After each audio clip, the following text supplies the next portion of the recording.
il a créé l'homme et la femme et la relation sexuelle pour que l'homme et la femme restent toujours fidèles. C'est pour ça qu'il a créé les relations sexuelles, pour qu'ils restent toujours fidèles, qu'ils s'attachent toujours plus l'un à l'autre, et puis qu'ils deviennent qu'une seule chair. Donc, dans l'acte sexuel, il y a une libération d'hormones. On reçoit des hormones de notre mari, et notre mari reçoit de nos hormones. C'est pour ça que le préservatif, c'est pas conseillé à tous les coups. Ça empêche cet échange d'hormones, qui est vraiment sain. Un échange d'hormones qui est apaisant, qui apaise le corps, qui est très bienfaisant pour le corps. Et après, il y a une autre chose qui est libérée, c'est quelque chose d'extraordinaire, qui explique, en fait, dans sa perversion, ça explique le plan original de Dieu. À chaque fois que je raconte cette histoire, c'est un adolescent qui vit dans la campagne, et puis qui découvre sa sexualité, puis qui tombe un peu dans la masturbation. Et à chaque fois qu'il sent le besoin, il prend ses bottes en caoutchouc, et puis il va dans la grange qui est près de chez lui, et puis ça se passe dans la grange. Et puis, quand il éjacule, en fait, il regarde ses bottes en caoutchouc. Et ces bottes en caoutchouc sont devenues pour lui un objet, comment on dit, un objet fétiche. Vous avez déjà entendu parler de ces objets de fétichisme? En fait, pourquoi il y a des objets fétiches? Pourquoi il y a des hommes qui ont besoin de certains matériaux, des choses comme ça? Parce qu'ils vont s'attacher à ce qu'ils voient pendant qu'ils éjaculent. Vous vous rendez compte? Donc dans la pornographie, ils vont s'attacher aux femmes qui regardent. Des femmes généralement blondes, avec des grands seins, et des femmes qui sont, parce qu'elles commencent à s'épiler intégralement, parce que dans la pornographie, on commence à voir des femmes qui deviennent des petites filles, alors elles ont des couettes, elles ont toute la symbolique de la petite fille, et donc petit à petit, on commence à travailler la mentalité de l'homme pour qu'il se tourne vers la petite fille, et c'est pour ça qu'il y a la pédophilie qui est en train de monter en flèche. Et ça aussi, c'est libéré à travers la pornographie. Dans la pornographie, il n'y a pas que des couples normaux. Il y a l'homosexualité, il y a la zoophilie, il y a la pédophilie. Donc c'est comme ça, parce qu'une femme sans poil, c'est une fille. Donc l'ennemi, il va toujours nous avoir petit à petit. Il sait où il veut nous emmener pour nous faire tomber. C'est comme l'adultère. Ça ne commence pas, je vois mon collègue, je lui saute dessus, on finit dans un lit. Non, c'est petit à petit.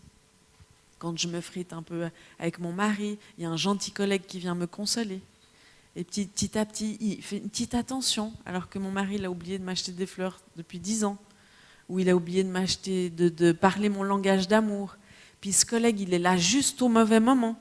Et puis l'ennemi, il a bien planifié son attaque, il a bien préparé le chemin. Tout est dans la préparation du chemin. Et puis l'adultère, c'est pour ça que j'appelle le coup fatal. Il prépare le chemin pour coup fatal. Et puis la personne, elle va voir, juste quand elle est tombée dans le panneau, en se réveillant, c'est là, elle voit toute l'ampleur de la catastrophe. C'est gigantesque, l'ampleur de la destruction de la famille, de la destruction du couple, la destruction de la réputation. Donc l'ennemi, il sait ce qu'il fait. Il sait ce qu'il fait. Il va nous laisser monter les échelons ministériels de l'Église avec nos blessures et nos trucs pas réglés, nos perversions qui sont toujours cachées. Et puis quand on a le plus d'influence, hop, là il dit c'est bon, là il va atteindre le plus de monde possible imaginable au niveau international. Ça va être l'hécatombe totale, la risée pour l'Église. Donc c'est pour ça que si je m'attache toujours à ce que je vois, eh ben, je vais pouvoir m'attacher à ma femme qui se transforme dans son corps, qui vieillit. Je serai toujours attachée à elle et je vais commencer à lui ressembler. Et à force d'échanger nos hormones, on commence à se ressembler même physiquement. On voit ça chez les couples. C'est de s'attacher, s'attacher. C'est pour ça qu'il faut... si la Bible dit ne vous privez pas l'un de l'autre.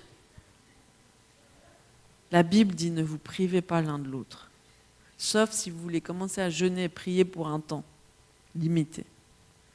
Parce que Dieu, il sait qu'il a créé ça pour notre bien, pour le bien du couple. Alors oui, il faut aller réformer, racheter, tout ça.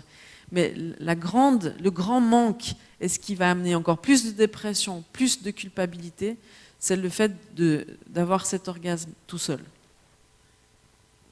Et ça, c'est extrêmement important de comprendre que celui ou celle qui est, je dis bien, ou celle qui est accro à la pornographie, c'est de le considérer comme quelqu'un qui est malade de la même façon que quelqu'un qui est sous héroïne, un toxicomane, c'est-à-dire c'est vraiment une dépendance suffisamment violente pour être prise au sérieux, et puis de ne pas dire « Ah mais attends, je vais prier pour toi, puis ça va aller ».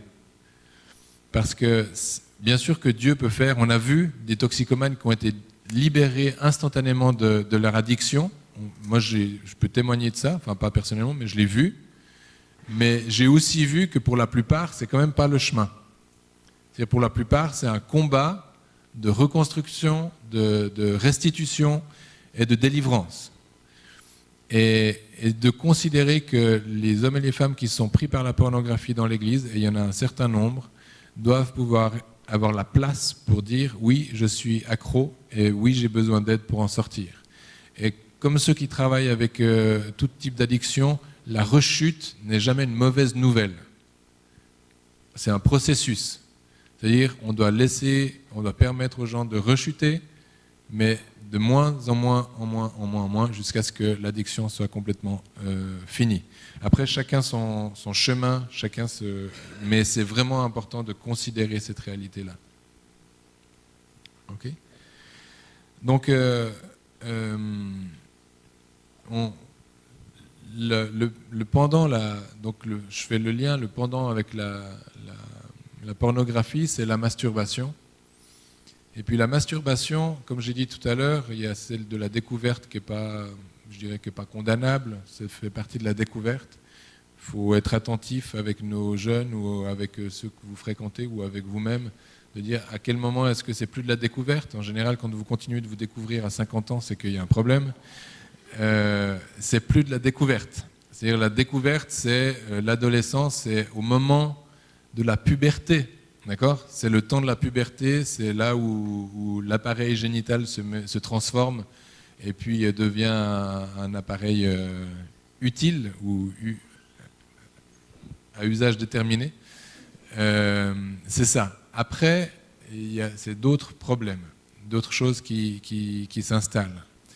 Et pour toutes les raisons qu'on a évoquées, quand il y a un orgasme, pourquoi est-ce que ceux qui sont accros à la masturbation, et pas forcément à la pornographie, mais ça peut être à la masturbation sans la pornographie, c'est souvent lié, mais ce n'est pas unique, c'est pour ces raisons, en dehors du fait de raisons spirituelles qui peuvent aussi être là, c'est-à-dire un héritage, on le verra dans un mois, tout ce qui est lié à la sorcellerie, tout ce qui est lié aux pratiques de choses occultes, sont souvent très liés à la sexualité, et notamment la sexualité et ses dérives. Donc on peut viser un axe de dire ok, tu es dépendant à la masturbation parce que tu as besoin de ça, c'est-à-dire tu vas chercher des shoots d'hormones parce que tu en as besoin, tu es addict, mais il y a peut-être aussi des choses à faire dans le domaine spirituel, de prière et de briser des liens. Mais juste pour vous dire pourquoi est-ce que l'idolâtrie, la sorcellerie, l'occultisme est lié à toute impureté sexuelle, on voit même Dieu, il parle avec ces termes-là. Il dit à son peuple Israël, tu t'es prostitué avec tes idoles. Il parle d'adultère, il parle de prostitution, il parle de toutes ces choses. Donc c'est directement lié. Il y a toujours, quand il y a un héritage d'impureté sexuelle, il y a de l'occultisme ou de l'idolâtrie ou des choses comme ça, et inversement, c'est toujours le cas. Donc l'impureté sexuelle, elle est hyper répandue. Et puis c'est important d'aller chercher à la racine, c'est comme la problématique de l'homosexualité, c'est des thérapies qui ne sont pas faciles si on essaie juste d'éradiquer le symptôme. Vous comprenez ? Toutes ces problématiques, c'est des symptômes. Et nous, on est appelés à les chercher avec Dieu, ou plutôt d'accompagner des personnes vers Dieu pour que Dieu montre quelle est la racine. Et il va toujours le faire. Puis la racine, c'est ces besoins d'intimité profonde qui n'ont pas été rejointes dès la plus tendre enfance. Besoin d'intimité, besoin d'être aimé, besoin d'être accepté inconditionnellement, besoin d'être accueilli. Tout ça, c'est hyper important. Donc s'il n'y a pas eu cette confiance de base, s'il n'y a pas eu ces fondements posés dans les vies, eh bien, il y a tous ces symptômes qui ressurgissent. Alors vous avez compris que tout ce que Dieu nous donne peut être de bon, peut être perverti, peut être tordu. Ça, c'est un principe de base et c'est un objectif pour le diable, c'est-à-dire de venir tordre ce que Dieu a défini de bon. Il veut le tordre de façon à ce qu'il prenne la gloire pour lui-même. C'est ça, hein, c'est le combat depuis toujours. Hein. C'est le diable qui a cherché à prendre la gloire pour lui-même. Donc ça, c'est son objectif. Donc c'est important d'identifier, c'est vraiment pas compliqué. Là, vous posez 2 minutes, vous dites quels sont les sujets de société dans lesquels c'est la catastrophe. Ben, vous les identifiez selon Dieu, puis vous dites, ben voilà, ça c'est ce que l'ennemi surinvestit ce domaine-là. La musique, bam. La sexualité, bam. Les finances, bam. On pourrait faire une liste, mais déjà sur ces 3 choses, en général, c'est par ces 3 choses-là que l'homme tombe. Hein, c'est ce qu'on dit. Ce qui est important aussi de connaître, c'est les frontières de la sexualité. C'est-à-dire, parce qu'on parle de sexualité, mais il y a des endroits où c'est bon, vous avez compris. Il y a des endroits où c'est bon de vivre sa sexualité. Et quelles sont ces limites? On parle de limites imparties par Dieu. Et là, bon, ben, alors c'est dommage pour ceux qui ne le sont pas, mais c'est le mariage. Il n'y en a pas d'autres. Il n'y a pas d'autres frontières que Dieu a définies pour vivre notre sexualité et que cette sexualité devienne une vraie adoration. Parce que l'objectif, ce n'est pas de vivre notre sexualité pour nous-mêmes, ce n'est pas de trouver la partenaire qui va faire hyper bien l'amour, et c'est pas ça. Mais c'est un peu quand même ce qui nous est enseigné. D'ailleurs, c'est souvent la question qui revient vers les jeunes, mais ouais, mais si je m'abstiens je fais pas l'amour avant ma femme, ben, j'en aurais pas essayé d'autres, je pourrais jamais savoir si elle est mieux, si c'est la mieux de toutes. Ok ? C'est légitime de se poser cette question-là parce que c'est ce qui parcourt toutes les revues pour les demoiselles. Comment faire une super fellation à ton pote. C'est comme ça. Hein, vous prenez les revues de vos adotes de 16-17 ans. C'est ça les propos. Vous avez déjà écouté Énergie à partir de 22h? Non mais qui a déjà écouté Énergie à partir de 22h? Ok. Donc ça c'est de la pornographie radiophonique, mais trash, hardcore, en libre service. Hein. C'est-à-dire que c'est sur toutes les ondes de tous ceux qui veulent bien entendre, y compris vos enfants vous avez pris l'iPod, vous avez pris l'iPhone, mais sur son radio réveil, il peut encore écouter Énergie, et puis il le fait.